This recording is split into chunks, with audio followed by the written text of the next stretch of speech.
Hello there. My name is Ria and I'm a therapist. And I'm here to tell you about a couple of things that can make or break your mental health. You see, I really wish that more people knew about this. And when I say this, I know that I'm speaking on behalf of the entire mental health clinician community. These are things we don't want to gatekeep at all. And we were actually surprised that so little of this is known to the general public, which is why this video is here today. This is the very first time I'm making a video, so apologies in advance for any background noise. I'm recording from home, and at any point in an Indian household, things can happen. Okay, now without further ado, right now, while I'm recording this, it's the middle of February, and February, as we all know, is one of the saddest months of the year, actually. And this is not just like something that I'm like talking based on how people have been feeling. This is literally something documented in research. You can look at what WHO has to say about this. The reason, well, there are a couple of them. The first one being the fact that it is one of the wettest or just darkest months of the year. In a lot of countries, around this time is when you see the lowest amount of sun. It could be raining a lot, snowing a lot. So you can imagine why it would lead to seasonal affect disorder, which we also call SAD. Yeah. Other than that, the year has just begun. And usually, when we start the year, we enter it with a lot of enthusiasm. The whole new year, new me, resolutions are being made left, right, and center. But as the year progresses, a lot of these resolutions fall off. The reason behind this is that when we make these resolutions, we usually go from 0 to 100 real quick.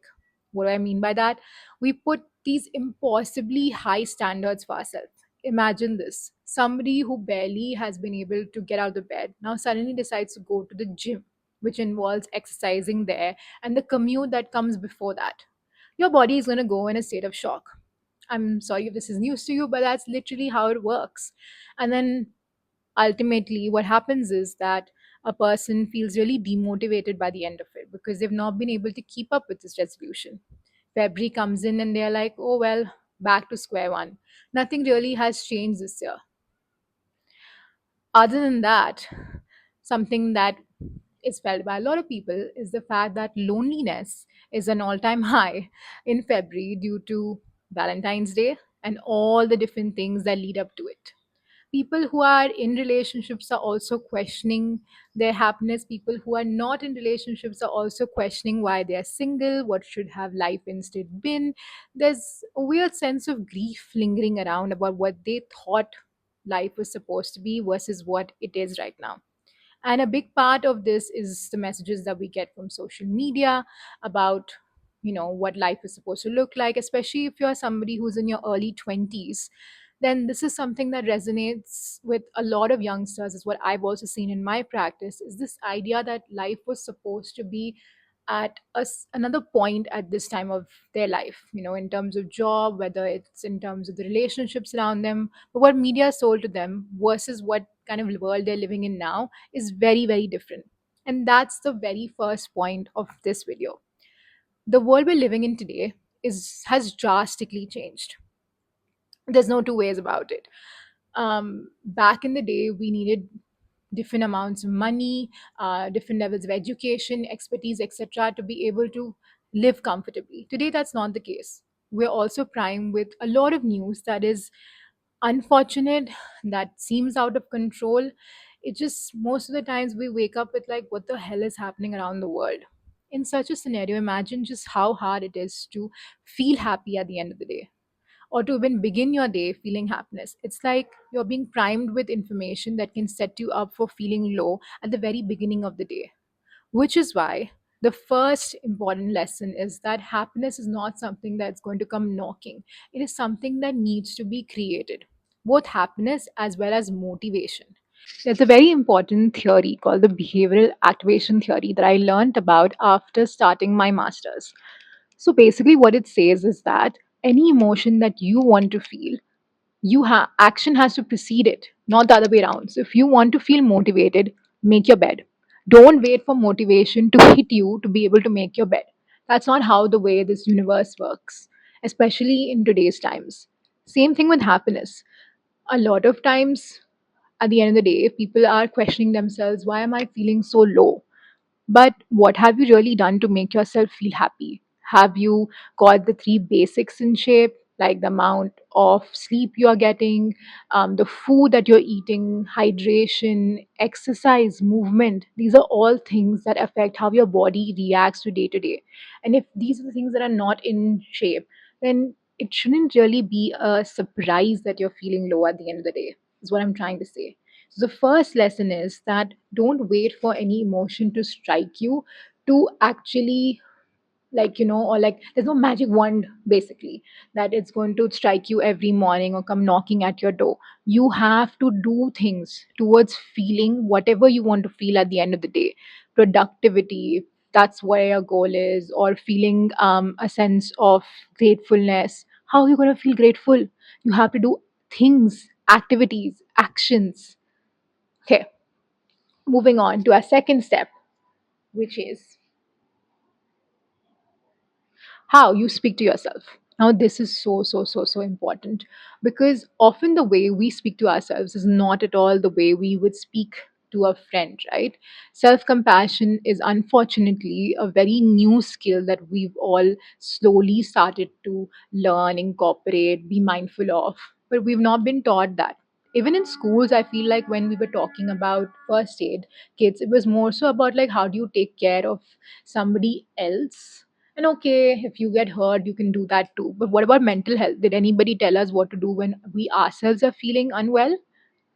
So, in that case, how you speak to yourself makes a big difference. People don't realize is that your your brain's like basically like a little kid. And if you constantly tell a kid you can't do anything right, oh, I can't believe you did that again. You're such an idiot. You're so stupid. It doesn't really need rocket science here or like something really complex to prove to you that that's not going to work. If you don't believe me, try this experiment with plants. Research has shown that if you actually water plants, hailing abuses at them every day, they're going to wither instead of blooming. Humans work the same way. So, how you're speaking to yourself is going to make a lot more difference than you think. So, if, for example, a task doesn't go as per how you would like, show some compassion. Tell yourself you did your best. And failing at one task doesn't mean that you're a failure. Don't make global assumptions about yourself just because of the outcome of one single task. Instead, ask yourself, what have I learned from this? What can I do in the future to make sure this doesn't happen again? If your friend made a mistake like this, that's also a very good cheat sheet about this is ask yourself, if my friend, partner, mother, brother, whatever was in this exact situation, would you tell them the same things you're telling yourself? What would you instead tell them so that your body can, your brain can move from focusing on the problem to actually the solution, to actually start thinking, okay, jo hua so hua, what has happened, what can I do moving forward? The third bit is that your body loves predictability. This is the reason why there's so much talk going on right now about terms like decision fatigue, how our brains are like overstimulated, etc. etc. What that means is that our bodies and brain, same thing actually, really thrives on routine. When you know what's going to happen, when you have some sort of a structure to your day and you don't have to pay that much energy as to thinking, okay, how do I start, where do I begin, etc. etc., your brain's less overwhelmed and you're able to approach things with more energy, with more focus, enthusiasm, etc. Anxiety in particular, which is one of the most common things that come up in therapy or in general we see in our everyday day-to-day life, is that it especially is really heightened when you are in situations that you don't see yourself, like you hadn't planned about this and you suddenly find yourself having to, like, for example, give a speech. Now, I'm also anxious about what I'm doing right now, but I've done everything in my power I could to be able to prepare for it. So I have like a few notes about what I want to say. I'm telling myself what truly matters when you are putting yourself out in the public, more than the lighting, camera, this, that, or the views of the public. What is my goal really here? Basically, we there's a lot of talk today about inner child and stuff like that. You also have to talk to your brain like it was a child. It is a child. Tell yourself things like, you are feeling anxious, because the outcome means a lot to you, not because you're not capable or you're not fit for this, if you know what I mean. We think that those people who are great orators or like are amazing at what they're doing have reached there because they are gifted. But the fact is that everybody gets where they are today is through practice. And just because they're out there looking confident doesn't mean that they're not feeling scared. They are just there to be able, they have actually been able to recognize that this is a feeling that's going to come and just prepare for it beforehand, like by making sure that they're doing some grounding exercises to not feel nervous when they're up there, maybe focusing on one single person in the crowd, so that they don't feel like, that or it's like some safe space. And if you don't have a safe space, you focus on a pillar or a moving not moving person, so that it can help calm you internally. The other piece here is that when we find ourselves in situations like this, we think every single thought that we are having that says you're going to embarrass yourself or you're not going to do this right is actually the truth, is actually the fact. Which brings us to the next lesson, and one of the main ones: your thoughts are not facts, and your feelings are temporary. These are just brought up by what you're experiencing in the moment. They are influenced by whatever you've seen or being told since you were a child, or maybe past experiences as well. But just because something has happened back then doesn't mean it's going to happen again. It's like a smoke alarm that gets triggered in a room because it's become high. It's basically there for a reason, because of course you want to know when there's danger. But our bodies, over time, what happens is that they get really sensitive because they don't want to protect you, they don't want you to land in the same situation again, which is why that alarm starts ringing even when there is not actual danger. And that's where you come in to remind your brain that, look, buddy, I've got this. Things are not like they were 10 years ago when you were a kid in school. Now you're older, you know what is happening around you, you've prepared for it. The Even if you were to mess this up, what's the worst that could truly happen?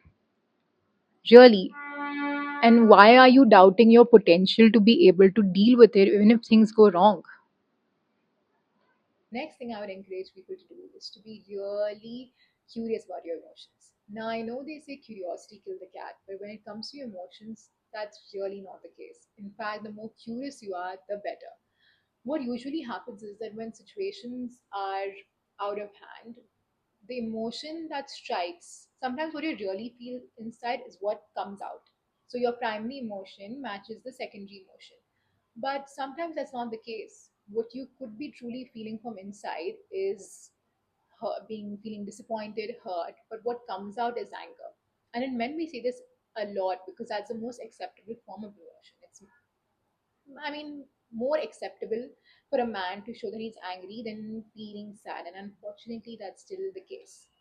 So, having said that, understanding why your body chooses to react with that emotion in the moment and not something else. What does your body, what did your mind truly need in that moment? Maybe you decided to pick a fight, but what you were really needing from somebody was attention, was to feel heard, and you felt like if you spoke about this particular topic instead, it would get some sort of reaction. A lot of times, the kind of reactions that we want from people around us are mirrors to what we've been missing, and we don't know ways to communicate it in a healthy manner. So being curious and thinking, why did I choose to react that way and not the other way around? Why was it so difficult for me? What would have made it easier for me? These are things that really help us truly understand ourselves on a deeper level. And that's something that you would have, I mean, therapy, we do that a lot there, but that doesn't mean that that's the only space that you should. In fact, we've been training clients to do this more and more and just be more mindful of why their emotions are the way they are today. Lastly, I want to talk about something that is super, super important, which is energy is currency. A lot of times, what we've seen, especially in our childhoods, is that people have said something and we've taken it to heart, and easier said than done not to. They have said things, moved on. Years have passed.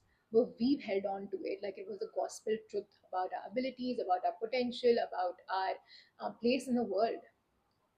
They can hurt you once, but when you hold on to a belief like that and make it a part of your core belief of who you are as a person, imagine the extra number of times that you are capable of hurting yourself. Today, what you decide to focus on or not focus on in a time where there's so many things demanding your attention, when the world is so different than what we're used to, energy truly is currency. And if you decide to focus your energy on people and statements that are no longer relevant in your life, you've changed, they've changed, circumstances have changed, then you're doing yourself a big, big disservice. You deserve to feel like you belong. You deserve to feel that to feel like your potential is being met, and only you are somebody who can decide what you deserve, not anybody else around. I hope these tips were helpful. Ultimately, feeling good about yourself, about your place in the world in general, these are places to be that is more like a journey than a destination. It takes time, it takes a lot of healing, it takes especially a lot of self reflection.